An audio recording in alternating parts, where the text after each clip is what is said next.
교회를 세우자 첫 번째로 교회란 무엇인가에 대한 말씀을 나누도록 하겠습니다. 교회란 무엇인가? 세상 사람들이 그렇게 봤었을 때 교회 다니는 사람들을 이해할 수 없다라고 생각을 합니다. 교회 다니는 사람들을 보면은 버림받은 사람들 같고, 그리고 무언가 부족한 사람들, 무언가 모자란 사람들이고, 그리고 무언가로 또 연약하고 나약한 자들이 다니는 그런 사람들의 모임이다 라는 생각을 한다는 얘기입니다. 그런데 우리는 그렇지 않죠. 우리가 신앙생활을 하다 보니까 교회라는 것은 우리가 에클레시아라고 하고 있는데, 부름받아 모인 공동체.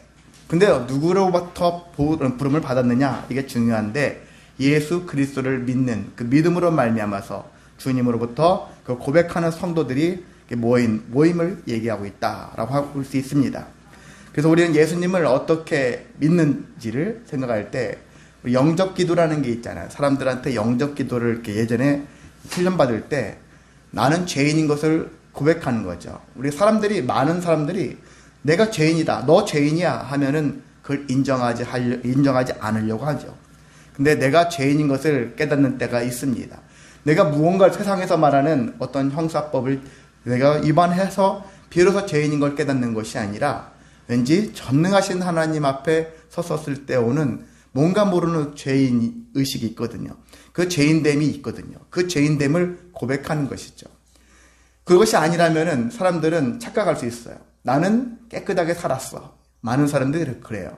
교회에 와서 그동안 신앙생활하는 사람 중에서도 나는 특별히 감옥에 갈 일을 하지 않았어. 이런 개념으로 죄를 생각할 때가 많은데 그게 아니에요. 죄의 개념은 전능하신 하나님 앞에 섰을 때 내 자신이 뭔가 모르게 부끄러워요. 그리고 죄된 마음들이 강하게 밀려옵니다. 내가 죄인이구나. 그런 마음들이 생길 때가 있거든요. 그게 바로 진정한 죄의 고백이 될 수 있는 것인데, 내가 죄인이라는 고백과 더불어서 또한 하나님 보내신 아들 예수님이 나의 주인이시다 라는 것들을 고백하는 거예요. 그리고 예수님이 나의 하나님이시구나 라고 고백하는 사람. 그랬을 때 이 사람이 비로소 성도의 모습을 갖췄다고 할 수가 있습니다. 그래서 교회라는 것은 다른 게 아니라, 물론 앞으로 미래적으로 믿는 자들이 나올 수 있겠지만 근본적인 것들은 믿는 자들, 예수님을 나의 구주, 나의 주인, 나의 하나님으로 고백하는 성도들의 모임이다 라는 것들을 기억하셔서, 혹시 내가 여기 이 기준에 부합하지 못하다면은 이것을 해야 돼요. 나의 죄인됨을 고백하시고, 예수님이 나의 주인이시구나, 예수님이 나의 하나님이시구나 라는 것들을 고백하는 믿음을 갖춰야 하는 것입니다. 자, 교회의 기초는 누가 세우셨는가? 예수님이 세우셨죠. 언제 세우셨냐? 베드로에게 질문하셨을 때 베드로가 이렇게 대답했죠. 주는 그리스도시요 살아계신 하나님의 아들이십니다 라는 믿음의 고백, 마태복음 16장 16절에 나와 있죠. 세상 사람들은 나를 어떻게 판단하는지 그렇게 궁금하셨지만 정작 예수님은 이제 제자들한테 너희는 나를 어떻게 생각하느냐 물으셨을 때, 주는 그리스도시요 살아계신 하나님의 아들이십니다. 베드로의 이 고백은 사실 문장으로 봤을 때는 완벽한 그런 신앙 고백일 수 있지만 사실 마음이 뜨거워서 하는 고백은 아니었을지 모르겠습니다. 왜냐하면은 예수님이 십자가 못 박히는 그 상황 속에서 도망을 생각했거든요. 예수님을 부인하려고 했거든요. 진정한 고백이었다면은 도망가지 않았겠죠. 그리고 부인하지 않았을 거라고 생각이 듭니다. 그래도 지식이라도 제대로 알고 있는 것들이 참 중요하구나. 베드로는 그 신앙 고백을 통해서 쓸 때 예수님이 말씀하셨습니다. 이 반석 위에 내 교회를 세우겠다. 내 교회를 세우겠다라는 거예요. 이 반석 위에. 반석이라는 것은 사실 베드로를 얘기도 할 수 있어요. 베드로가 반석이라는 뜻을 갖고 있으니까. 한편으로는 그런 생각도 할 수 있습니다. 이 반석 위에. 이 반석이라는 얘기는 신앙 고백 위에. 그런 의미로 또 접근할 수 있어요. 이 반석 위에, 여러분의 반석은 무엇일까요? 예수님을 나의 주인, 나의 하나님으로 믿는 신앙 고백의 반석 위에 주님께서는 우리에게 교회를 세우시겠다. 그렇게 약속을 하셨고, 그리고 세워진 교회, 그 주님의 교회는 어떤 교회가 되느냐? 예수님이 말씀하셨죠. 음부의 권세가 이기지 못한다. 세상이 교회를 무너뜨리려고 열심히 그렇게 사탄 마귀가 권세가 무너뜨리려고 계속 힘씁니다. 그런데 주님이 함께 하시면 무너지지 않는다. 건물은 무너질 수 있겠지만요. 그런데 우리들의 신앙, 제대로 된 신앙을 갖고 있다면은 무너지지 않는다라는 거예요. 교회로서의 지위는 무너지지 못합니다. 주님께서 막으시기 때문에. 바울은요, 이렇게 고백하고 있어요. 사도행전 20장 28절에 보면은, 예수님은 자기 피로 교회를 세우셨다. 예수님이 자기 피로 교회를 세우셨기 때문에. 그래서 하나님은 그 교회를 보살피신다. 라는 말씀이 있어요. 그래서 자기 피로 세운 교회였기 때문에, 그래서 우리가 할 일은 뭐냐면요, 예수님의 피로 세운 교회. 내가 세운 교회가 아니에요. 어떤 목사가 세운 교회가 아니에요. 어떤 성도들이 세운 교회가 아닙니다. 예수님의 피로 세워진 교회다라는 것들을 인식을 해야 하는 것입니다. 예수님의 피로 세운 교회이기 때문에 너무나도 거룩하고 너무나도 귀하고 너무나도 가치가 있는 것이다라는 것들을 기억해야 할 것이고요. 그러한 예수님의 피로 세워진 교회들은 쉽게 무너지지 않는다. 하나님께서 보살피시고 계시기 때문에 그렇게 우리가 생각을 해야 하는 것입니다. 자, 이후에 실제 초대교회는 언제 세워졌습니까? 예수님이 부활승천하신 다음에 마가다락방에서 120여 명의 사람들이 모여가지고 열흘 동안 열심히 기도에 전무하죠. 예, 말씀과 기도에 전무한 것처럼 그렇게 열심히 기도했습니다. 그래서 오순절날 되어져서 성령이 임하게 되어지고 많은 사람들이 방언하는 역사가 있었죠. 그것이 초대교회의 모습을 성경상으로 초대교회의 모습은 첫 번째 교회의 모습이 바로 마가다락방에서 이루어졌다라는 것을 알 수가 있습니다. 자, 그래서 우리는 예수님과 이제 교회의 관계를 생각할 때 예수님은 교회의 근본이다라고 할 수 있겠죠. 우리가 아까 골로새서 1장 18절에 있는 말씀을 봉독을 했을 거예요. 그는 몸인 교회의 머리시라 그가 근본이시오 라는 말씀을 했습니다. 교회의 근본은 예수님이다. 여러분의 모든 삶도 그 모든 근본들이 다 예수님이다. 신앙의 근본도 예수님이고 예배의 근본도 우리가 예수님이다. 모든 것들이 예수님이라는 거예요. 작년에 우리가 성전에 대한 얘기를 했었죠. 성전도 얘기했었을 때 성전의 근본, 건물 성전이 아니라 예수라는 성전을 통해서 바로 그가 근본이다. 구약에 있는 수많은 제도들이 있었어요. 그 제도들이 신약으로 넘어오면서 예수님으로 다 통일됐어요. 그래서 모든 것 예수님을 통해서 예수님 필터 역할을 하는 것이죠. 예수님을 통해서 우리 신앙의 모습들이 나타난다는 얘기입니다. 그래서 우리는 반드시 믿음을 가진 자로서는 예수님을 통하지 않고서는 우리가 제대로 된 믿음을 가졌다라고 말할 수가 없는 것입니다.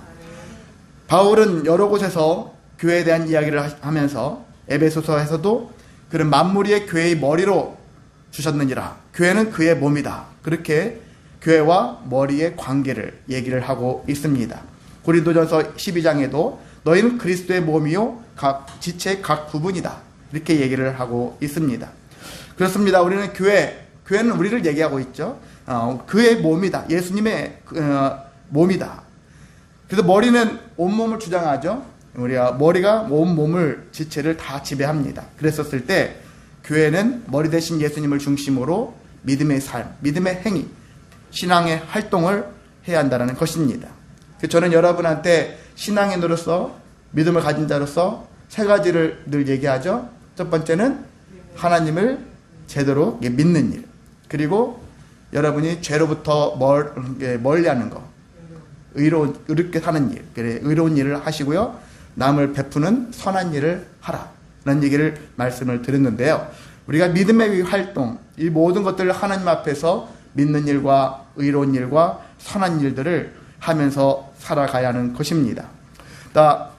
그리고요, 예수님과 교회는 어떤 관계냐면은 유기체라고 했어요.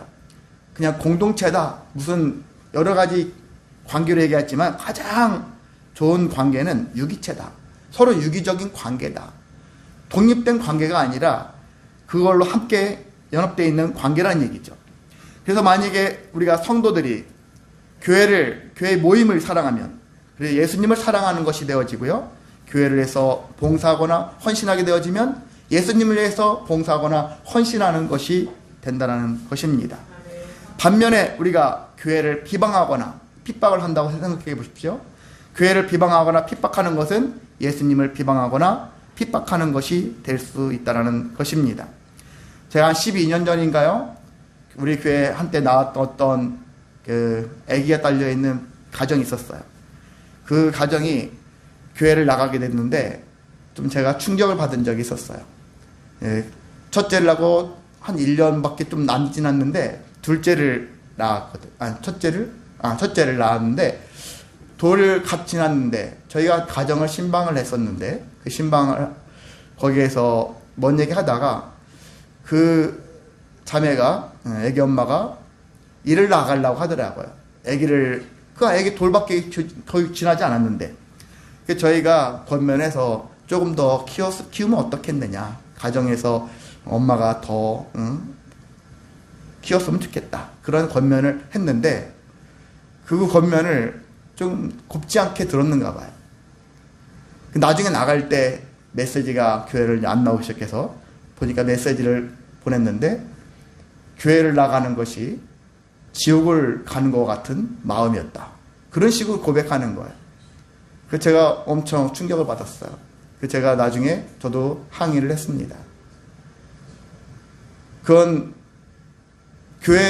저는 교회를 천국으로 만들고 싶어서 그렇게 막 그런 마음을 가지고 했던 것인데 교회를 그 사람이 지옥이다 라는 표현을 한 것에 대해서 이것은 저를 비방한 것이 아니라 교회를 비방한 것이고 곧 예수님을 비방한 것이다. 제가 그렇게 얘기를 했거든요. 어디 가서 또 다른 곳에 가서 또 신앙생활 잘 하라고 축복으로 끝나긴 했지만은 비방하는 것에 대해서 함부로 하면 안 된다라는 얘기를 했거든요. 우리는 말은 쉬워요. 내가 원대로 안 되어지면은 비방하기 쉽습니다. 교회에서 누가 뭘 해달라고 이렇게 부탁을 했는데 요청을 했는데 들어주지 않으면 그 사람을 비방하죠. 때로는 교회에서 목회자를 비방하고 작년에 그런 일이 많았죠. 재작년에도 그랬죠. 특히 돈 문제로 인해서 돈 빌려달라, 꺼달라, 뭐 해달라 하는 문제로 인해서 목회자와 성도들을 괴롭히고 나가시는 분들도 있는데 그분들은 자기를 돌아봐야 되죠. 자기가 빌려달라고 했는데 근데 빌려주지 않으면 거기서 그래도 그냥 녹아진 마음을 가지고서 계속 신앙생활을 감당해야 되는데 그것으로 인해서 교회를 비방하고 목회자나 성도들을 비방하고 교회를 떠나는 사람들도 꽤 있다라는 것이죠. 그런 사람들이 주변에 의외로 많다라는 것을 알 수가 있습니다. 우리가 비방하고 비판하고 할 수는 있지만은 적어도 교회를 비판하면 안 된다. 교회를 비방하면 안 된다. 교회를 핍박하면 안 된다라는 것들을 우리가 다시 한번 생각해야 됩니다. 하나님의 존귀하심을 함부로 여기지는 말아야 된다는 얘기죠.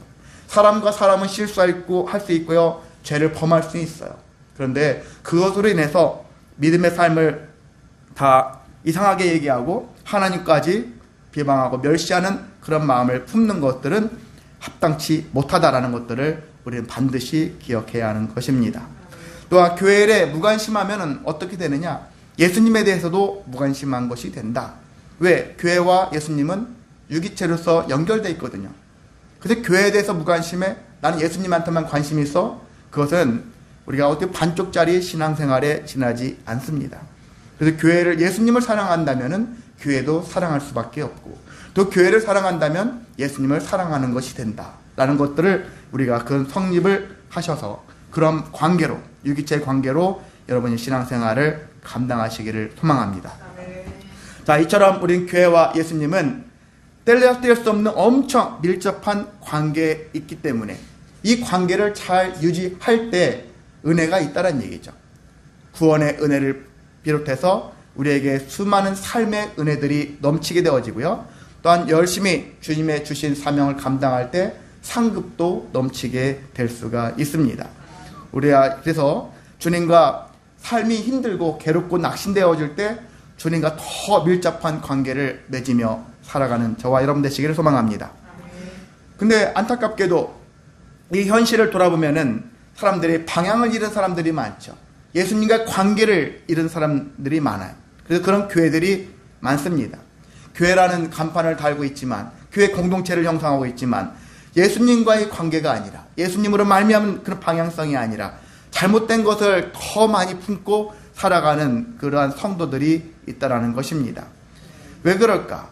돌아본다면은 그것은 교회에 대한 이해가 부족하기 때문에 나타나는 현상이다라고 할 수가 있습니다. 그 중에 하나가 대표적인 게 뭐냐면은 제가 앞서 몇 번 말씀드렸죠. 교회를 자꾸 건물 성전에 비유를 해서 건물 성전으로 내세웠었을 때 그런 일들이 많다라는 것입니다. 자, 구약에서는 성막이나 성전은 건물이죠. 건물입니다. 건물인데 그들은 이렇게 생각해요. 이 성막, 성전은 하나님이 계신 곳이고 하나님의 백성들을 만나 주시는 곳이다 라고 그렇게 인식을 하고 있습니다. 솔로몬이 열왕기상 8장 12절에 보면은 하나님을 위해서 성전을 짓고 이렇게 얘기하죠. 주를 위하여 계실 성전을 건축하였사오니 주께서 영원히 계실 처소입니다 라고 하나님께 일종의 드려지는 그런 모습을 갖고 있어요. 그래서 또 하나님께서는 그에 응답하셔서 그래 네가 나에 대해서 그렇게 간구하고 부르짖으니 내가 너의 말에 응답해서 내가 네가 건축한 이 성전을 거룩하게 구별하여서 내 이름을 영원히 그곳에 두며 내 눈길과 내 마음이 항상 거기에 있겠다라고 응답을 하셨습니다. 그래서 성전은 하나님이 계신 곳이구나, 하나님이 만나 주시는 곳이구나, 이런 인식을 하게 되었다는 것이죠. 그래서 구약의 성전, 하나님의 영광스러운 임재, 그리고 제사를 통해서 하나님과 관계를 회복하는 그런 장소가 되었다는 것입니다. 그래서 이스라엘 백성들은 무슨 중심으로 살았습니까? 성전 중심으로 살았다라는 것을 알 수가 있습니다. 근데 이것이 신약시대로 왔었을 때는 어떻게 바뀌었을까요? 신약시대는 건물 성전이 아닌 것이죠. 더 이상 건물 성전은 의미가 없습니다. 그리고 핵심은 아까 말씀드렸죠. 근본은 누굽니까? 예수 그리스도이시다 라는 것입니다. 그래서 우리가 예수님이 이 땅에 오셔서 왜 오신 이유는 하나님과의 관계죠. 하나님과 우리의 죄로 말미암아서 함께할 수 없는 관계. 부부관계가 잘 안 이루어지는 것은 왜 그럴까요? 그 안에 죄가 끼면은 부부관계가 제대로 서로 사랑의 관계가 이루어지지 않아요. 가족들 간에도 마찬가지고 이웃들과의 관계도 그렇고 죄가 끼면은 항상 서로가 온전히 신뢰할 수가 없거든요. 부모 자식 간에도 그렇거든요. 그런 것처럼 죄가 있으면 안 되는 것, 죄 때문에 우리가 하나님께로 나아가지 못하는 일 가운데 예수님이 죄의 문제를 해결해 주셔서 하나님과 우리의 관계를 회복시켜 주셔서 주시기 위해서 이 땅에 오셨다는 것을 알 수가 있죠. 그 사람들한테 여러분이 만약에 세상 사람들이 여러분한테 예수님이 왜 오셨습니까? 그 정도는 여러분이 대답을 하실 줄 알아야 되는 것이죠. 우리의 죄 때문에 오셨고 죄의 문제를 해결해서 하나님과 나의 관계가 회복되기를 원하셔서 죄의 문제를 위해서 이 땅에 오셨다. 십자가의 제물이 되셨다라는 그런 이야기를 여러분이 하실 줄을 아셔야 하는 것입니다. 자, 그때 예수님이 십자가에서 제물로 돌아가셨을 때 어떤 일이 발생했습니까? 예루살렘 성전 안에서 성소의 휘장이 위로부터 아래로 찢어지는 일들이 발생했죠. 그 사건은 단순히 그냥 휘장이 찢어졌대, 어떤 막이 찢어졌대, 그런 개념으로만 접근하지 마시고 어떻게 생각하느냐? 건물 성전의 종말을 예고하셨구나. 건물 성전으로서는 더 이상 의미가 없구나. 하나님이 지향하는 바는 구약에는 건물 성전으로 시작을 했지만은 결과적인 것은 건물 성전이 아니라 이제 예수님으로 말미암은 예수 성전의 시대가 왔구나라는 것들을 우리가 믿어야 한다는 것입니다. 예수 성전에는 이 땅에서만 우리가 살아가 있는 동안에만 유지되어지는 것이 아니라 하나님 나라에서도 계속해서 유지가 될 수 있다는 얘기죠. 유지된다는 얘기죠. 요한계시록 21장 22절에 보면은 이렇습니다. 성 안에 들어가 보니까 내가 성전을 보지 못했다. 그런 얘기가 있어요. 성 안에 성전이 없대요. 성전을 보지 못했는데 그 이유가 있어요. 보니까 주 하나님 곧 전능하신 이와 및 그 어린 양이 그 성전이 되었기 때문이다 라는 얘기가 나와 있어요. 하나님, 예수님, 성령님, 그분이 바로 성전이다. 그러니까 더 이상 건물로서의 외형적인 그런 모습의 성전이 아니다. 예수가 성전이다. 그렇게 기억해야 하는 것입니다. 우리의 건물을, 그래서 여러분이 다니시면서 만약에 어떠한 플래카드 보면서 현수막 보면서 성전 건축 그렇게 할 때 그런 표현에 대해서는 잘못된 표현이다. 제대로 된 표현이 아니다. 잘못된 길로 가고 있다. 그렇게 생각하는 것이 합당해요. 그건 하나님이 원하지 않는 거니까. 예수님이 오신 전이었다면은 건물로서 성전 생각할 수 있겠죠. 근데 예수님이 오신 이후에는 일반 성전이 아니라 우리는 교회로서의 이름을 가지고 살아가야 하는 것입니다. 물론 성전이라는 것도 존재합니다. 어떻게요? 우리가 예수님을 믿으면, 성전이신 예수님이 내 안에 들어오시면 나도 곧 성전이 된다는 것이죠. 이런 거룩한 은혜를 우리에게 주셨어요. 예수님 부활 승천하신 후에, 승천하실 때 제자들에게 말씀하셨죠. 너희들은 내가 떠날 것이다. 제자들은 만류했죠. 왜 떠나시려고 하십니까? 근데 너희는 내가 떠나야 돼. 내가 떠나야지 보혜사 성령님이 오셔. 그렇게 말씀하셨는데 그 성령이 너희들에게 더 유익을 끼친다. 그렇게 말씀하셨죠. 근데 그 성령이 우리에게 무슨 유익을 끼칩니까? 가장 중요한 사역 중에 하나는 성령께서 하신 일들은 예수가 누구인지를 알게 하시는 거예요. 여러분한테 뭐 귀신을 쫓아내고 여러분에게 어떤 방언이 나타나고 하는 그런 것들은 부차적인 거예요. 중요하지 않아요. 더 중요한 것은 예수님이 어떤 분이신가. 성령님을 더 내가 모실수록, 성령이 충만해질수록 예수님이 어떤 분이신가. 그게 더 분명하게 선명하게 드러나는 것이거든요. 그래서 성령을 다른 곳에 쓰지 마시고 예수님을 더 알기 위한 성령으로 여러분이 사용하셨으면 좋겠습니다. 그런 용도로 사용하신다면, 그런 모습으로 사용하신다면 예수님과 더불어서 여러분은 내가 성전이다라는 것들을 알게 될 것이라고 저는 확신합니다. 그래서 우리는 성령께서, 성령 안에서 우리가 하나님이 거하실 처소가 되었다라는 사실을 기억해야 하는 것입니다. 그리고 예수님이나 성전은 앞서 말씀드렸죠. 핏값으로 됐다. 자기 피로 된 것이고 값을 치른 것이 되어졌기 때문에, 이미 예수로 말미암아서 값을 치른 거예요. 치렀기 때문에 우리가 더 이상의 추가로 치를 필요는 없어요. 예수님과 함께 하면 됩니다. 예수님과 함께 합력해서 선을 이루어가면 되는 것입니다. 그래서 우리가 할 일은 하나님께, 예수님을 영광을 돌리는 것이죠. 하나님께 영광을 돌리며 살아가는 삶이 가장 복되고 귀하다. 이렇게 구약의 삶에서 신약의 삶으로 오면서 예수님으로 통일시키고 우리에게 모든 것들을 간편하게, 자유하게, 평안하게, 소망의 삶으로 하나님께서 예수님을 통해서 인도해 주셨거든요. 그럼에도 불구하고 우리가 제대로 된 신앙생활을 누리지 못하고 여전히 구약적인, 유대교적인 사고, 세상의 수많은 종교들의 하나의 그냥 그런 종교에 지나지 않는 그런 모습으로 살아가는 삶이 너무나도 많다라는 것입니다. 우리를 거룩하게 만들어 주셨는데 우리 스스로가 거룩함에 이르지 못하고 있어요. 자꾸 건물은 거룩하게 만들지 몰라도 내 영혼을 더 거룩하게 만들어야 되는데 내 영혼에 대한 거룩함이 아니라 자꾸 외적인 것만 거룩하게 힘쓰는 그런 모습을 가지고 있다는 것입니다. 그래서 예전에 건물 성전, 사람들이 건물을 엄청 휘장하죠. 막 아름답게 꾸미죠. 예수님도 건물을, 예루살렘 성전을 아름답게 꾸미는 것에 대해서 사실 좋게 옳게 보진 않으셨어요. 그것이 중요하지 않다. 우리가 더욱더 믿음을 갖는 게 중요하다. 예수님에 대한 믿음이 중요하다는 얘기죠. 그래서 건물을 믿는 것이 아니죠. 어떤 사람들은 교회를 믿는데 그 사람들 말 때는 교회당을 믿는다. 그렇게 세상 사람들이 보통 말을 하는데 나는 교회를 믿는 게 아니죠. 무엇을 믿습니까? 예수 그리스도를 믿는 것이죠. 그래서 믿음의 대상, 예수 성전만이 믿음의 대상이다 라는 것들을 분명히 여러분이 기억하시기를 원합니다.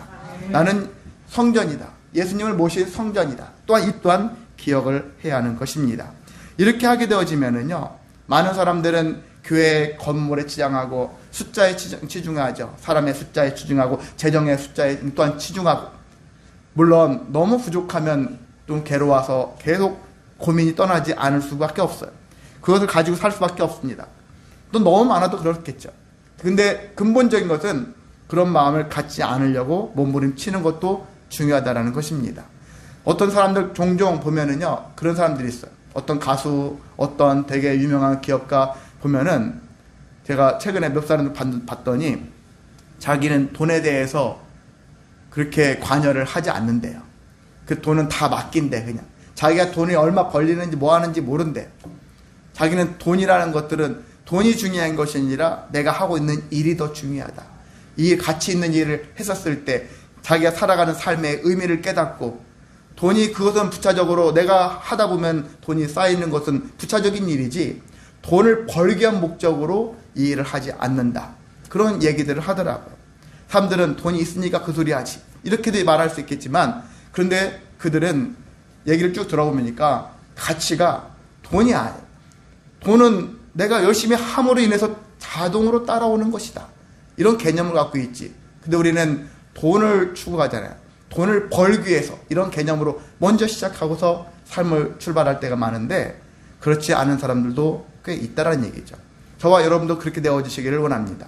세상에서 말하는 명예를 쫓고 돈을 쫓고 권세를 쫓는 그것을 쫓기 위해서 달려가는 사람들의 결과는 멸망이에요. 패망입니다. 근데 그것이 아니라 하나님의 영광을 위해서 우리가 살아가다 보면은 다른 부족한 것들이, 미약했던 것들이 채워져 가는 역사가 분명히 존재합니다. 그것들을 신앙인은 체험하는 거예요. 물론 그것이 내가 그렇게 살았다고 해서 금방금방 세상의 재물과 권세 이런 것들이 채워지는 건 아니니까 물론 힘들겠죠. 그런데 그래도 신앙생활의 가장 중요한 것 중 하나가 무엇이죠? 인내죠. 인내하는 것이죠. 그 믿음을 가지고 인내할 줄을 알아가야 하는 것이죠. 언제까지? 채워질 때까지. 참 막연한 이야기겠지만 채워질 때까지 계속 인내하는 삶을 살아가는 거예요. 하다가 안 될 것 같으니까 다시 옛날의 모습으로 세상을 쫓아서 살아갔던 그런 삶으로 돌아가는 삶이 아니라, 한번 끊었으면 더 이상 돌아가지 않겠다. 주님만 바라보고 하나님께 영광 돌릴 것만 생각하면서 살겠다. 이런 마음을 가지고 살아가는 삶이 우리에게 절대적으로 필요합니다. 이런 것들이 없으면 우리 무너져요. 저도 그것이 아니라, 이 사명이 아니라 자꾸 숫자와 제가 제적교회 재정이나 이런 것들을 자꾸 돌아본다면 제 마음이 어떻겠습니까? 계속 날마다 무너질 거예요. 언제까지 해야 되나? 뭐 이런 고민을 할 것이고, 이런 고민에 빠질 거예요. 과연 하나님이 기뻐하실까요?